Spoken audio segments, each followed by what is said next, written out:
నమస్తే సురేష్ గారు. అక్టోబర్ మాసానికి మనం చూసుకున్నట్లయితే తులారాశి వారికి ఏ విధంగా ఉండబోతుంది అండ్ వాళ్ళు ఏ ఏ విషయాల్లో జాగ్రత్తలు వహించాలి? కొంటే అక్టోబర్ మంత్కి మనకి 2 నుంచి ఆశ్వేజ మాసం స్టార్ట్ అయిపోతుంది. ఆశ్వేజ మాసం అనగానే మనకి ఫస్ట్ గుర్తొచ్చేది దేవీ నవరాత్రులు. ఆ తర్వాత ఈ మాసం ఎండ్ కూడా మనకి దీపావళి పండుగతో ఎండ్ అవుతుంది కాబట్టి ఇది ఎంతో పర్వదినాలు విశిష్టమైన మాసం అని మనం చెప్పుకోవాలి.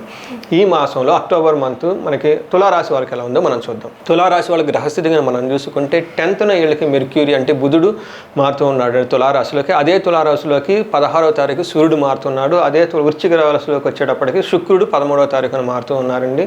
తర్వాత కుజుడు కర్కాటక రాశిలోకి మారుతున్నాడు. అంటే 4 గ్రహాల యొక్క స్థితి మారుతూ ఉంది కాబట్టి ఈ డేట్లో తులారాశి వారికి ఎలా ఉందో మనం చూద్దాం. ఫస్ట్ తులారాశి కనుక మనం చూసుకుంటే వీళ్ళకి చిత్తా 2, 3, 4 పాదాలు ఉంటాయి. స్వాతి 1, 2, 3, 4 పాదాలు, విశాఖ 1, 2, 3 పాదాలు కలిగిన వాళ్ళంతా తులారాశి. అలానే పేరులో ఫస్ట్ అక్షరం కనుక చూసుకుంటే వాళ్ళు రా, రీ, రు, రే, రో, తా, తీ, తూ, తే ఈ అక్షరాలంతా ఫస్ట్ అక్షరాలు ఉన్న వాళ్ళంతా మనకి తులారాశి కింద వస్తారని మనం చెప్పుకోవాలి. సూక్ష్మ గోచారం ప్రకారం మనం చూసుకుంటే వీళ్ళకి సూర్యుడు వేరే గ్రహాల ప్రకారంగా చూసుకుంటే ఎలా ఉంటుందంటే వీళ్ళకి ఫస్ట్ 15 డేస్లో ధనక్షయం అంటే ధనం విపరీతంగా ఖర్చు అయిపోయే అవకాశం ఎక్కువగా కనిపిస్తుంది. శరీరంలో ఏదో ఒక బాధ కలిగే అవకాశం ఎక్కువగా ఉంది. తర్వాత అవమానాలు జరిగే అవకాశం ఎక్కువగా ఉంది. అన్ని విషయాల్లో భోగం అనుభవించి చివరికి ఏదో ఒక డిసప్పాయింట్మెంట్ అవకాశం ఎక్కువగా ఉంది. ఇదంతా మనకి ఫస్ట్ 17 డేస్ అని మనం చెప్పుకోవాలన్నమాట. తర్వాత ఎలా ఉంటుందంటే సూర్యుడు చేంజ్ మారటంతో వాళ్ళకి స్థాన నాశనం, ఏదో ఒక వాళ్ళకున్న పొజిషన్ కోల్పోయి కొంచెం ఇబ్బంది పడే అవకాశం ఎక్కువగా ఉంది. తర్వాత బాధ కలిగే అవకాశం ఎక్కువగా ఉంది. ధనాన్ని కోల్పోయే అవకాశం ఎక్కువగా ఉంది. ఫైనల్గా చూసుకుంటే ధనం అనేది వీళ్ళకి టయానికి అంది వాళ్ళు ఏదైతే ప్లాన్లు పెట్టుకున్నారో ఆ ప్లాన్కి తగిన సమయానికన్నా కూడా ధనం అయితే అందుతుంది. ఇది మనం చూసుకుంటే వీళ్ళకి సూక్ష్మ గోచారం. అదే మనం ఇండివిజువల్గా ఈచ్ ప్లానెట్ని మనం చూసుకుంటే ఎలా ఉంటుందంటే వీళ్ళకి సూర్యుడు యొక్క గమనం వీళ్ళకంతా సరిగా ఉండదు. ఇప్పుడున్న పొజిషన్ బాగలేదు, తర్వాత కూడా బాగలేదు అనమాట. మనకి 16th అక్టోబర్ తర్వాత కనుక చూసుకున్నా బాగలేదు.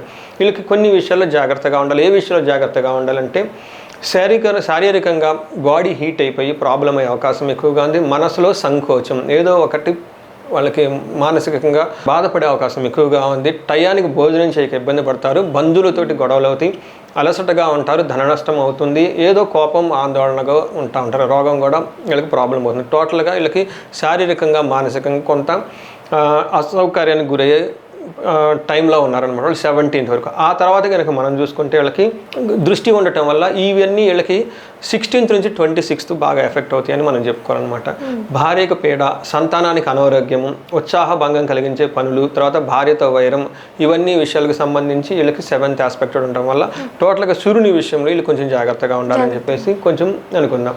అదే మనకి కుజుడు వచ్చేటప్పటికి వీళ్ళకి మిక్స్డ్ రిజల్ట్ ఇస్తున్నారు అని మనం చెప్పుకోవాలి. కొంచెం అనవసరంగా ఉద్యోగ పరంగా అటు ఇటు తిరిగి ఇబ్బంది పడే అవకాశం ఎక్కువగా ఉంది. కార్యం అనుకున్న పని కాకుండా ఇబ్బంది పడతారు. అనారోగ్యము, శత్రుత్వం చూసుకుంటే వాళ్ళకి అగ్నికి ఆజ్యం పోసినట్టు సూర్యుడికి ఈ కుజుడు కూడా అంత సరిగ్గా మనకి టయానికి ఇవ్వట్లేదు, అంటే సమయానికి వాళ్ళకి సపోర్ట్ చేయటం లేదని మనం చెప్పుకోవాలన్నమాట.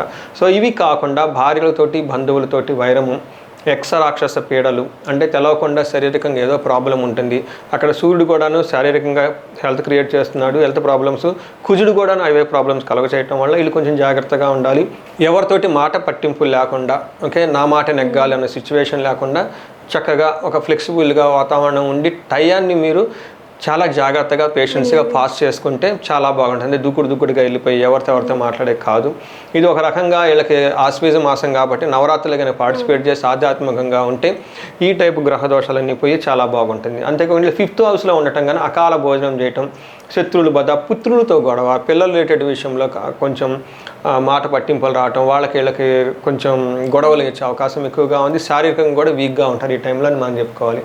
అయితే వీళ్ళకి కొద్దిలో గొప్ప మనకు కొంచెం హెల్ప్ చేసేవాళ్ళు అంటే శుక్రుడు వీళ్ళకి ఉపయోగం చేస్తున్నాడు. శుక్రుడు వచ్చేటప్పటికి వీళ్ళకి ఫస్ట్ హౌస్లో ఉండటం వల్ల ఏమవుతుందంటే ధనలాభం చూపిస్తుంది. ఫస్ట్ 2 గ్రహాలు వీళ్ళకి కొంచెం ఇబ్బంది పెడుతున్నాయి, కానీ ఈ గ్రహం వచ్చేటప్పటికి వీళ్ళకి అట్లీస్ట్ నిలబడి ఉండటానికి, ఓకే సస్టైన్ అవ్వటానికి కావాల్సిన ఎనర్జీ అంతా శుక్రుడు వీళ్ళకి ఎక్కువ ఇస్తున్నాడు. శుక్రుడు వచ్చేటప్పుడు లక్ష్మీదేవికి సంబంధించిన గ్రహం కాబట్టి వీళ్ళకి పరస్త్రీలతో సుఖపడుట, చేసే పనుల వల్ల ధనలాభము, నూతనంగా బట్టలు కొనుక్కోవటం, సుఖంగా ఉండటం, విద్య వృద్ధి, పనులు అంతకుముందు కాకుండా ఏమన్నా ఉంటే శుక్రుడు వీళ్ళకి హెల్ప్ చేసి పైన చేస్తూ ఉన్నారనమాట.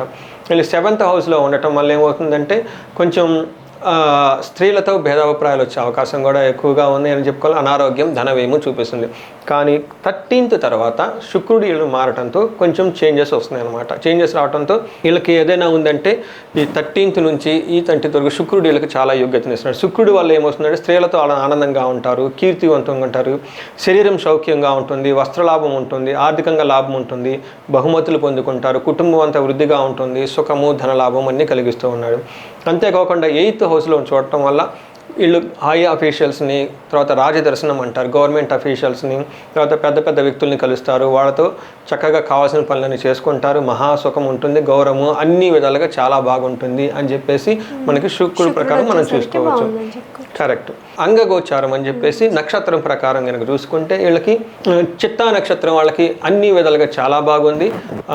ఫస్ట్ వాళ్ళకి చక్కగా ఫంక్షన్లో పార్టిసిపేట్ చేస్తారు, ధనలాభం ఉంది, సౌఖ్యం ఉంది, క్షేమంగా ఉంటారు, ఐశ్వర్యం కూడా వచ్చే అవకాశం ఎక్కువగా ఉంది. కాకపోతే ఏదో ఒక పని వీళ్ళు తలపెట్టింది డిస్టర్బ్ అయ్యి తద్వారా విపరీతంగా భయపడతారు. సో ఇది ఒక్క విషయం వాళ్ళకి చాలా చక్కగా గమనించుకొని ఉండాలి. నెక్స్ట్ తులారాశి కనుక వాళ్ళు చూసుకుంటే వాళ్ళు చక్కగా మృష్టాన్నం అంటారు, అంటే ఫంక్షన్స్లో వాటిలో ఇట్లేసి చక్కగా మంచి ఫుడ్ తింటారు, చాలా సౌఖ్యంగా ఉంటారు, సంపద ఇంటికి ఎంత సంపద వచ్చేస్తుంది. తర్వాత వీళ్ళకి మరణం అంటే ఏదో ఒక పని చేయాలనుకొని అది ఫెయిల్ అయిపోయి తద్వారా చాలా భయపడిపోయి భయభ్రాంతులకు గురే అవకాశం ఎక్కువగా ఉంది. అది భయమే కాబట్టి నిజం కాదు కాబట్టి ఎక్కువగా భయపడకూడదు. విశాఖ నక్షత్రం వాళ్ళని కనుక చూసుకుంటే వీళ్ళకి ఏదైనా ఒక పని చేస్తే ఆ పనిలో ఇబ్బంది వచ్చేసి ఆ పని కాకుండా దానివల్ల అతిగా భయపడే అవకాశం ఎక్కువగా ఉంది.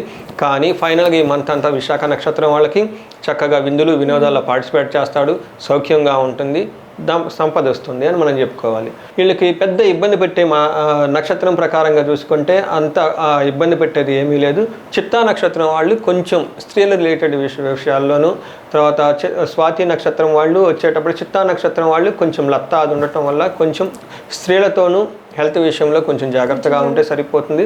స్వాతి నక్షత్రం వాళ్ళు ఇది వచ్చేటప్పటికి హెల్త్ విషయంలో కేర్ఫుల్గా ఉండాలి.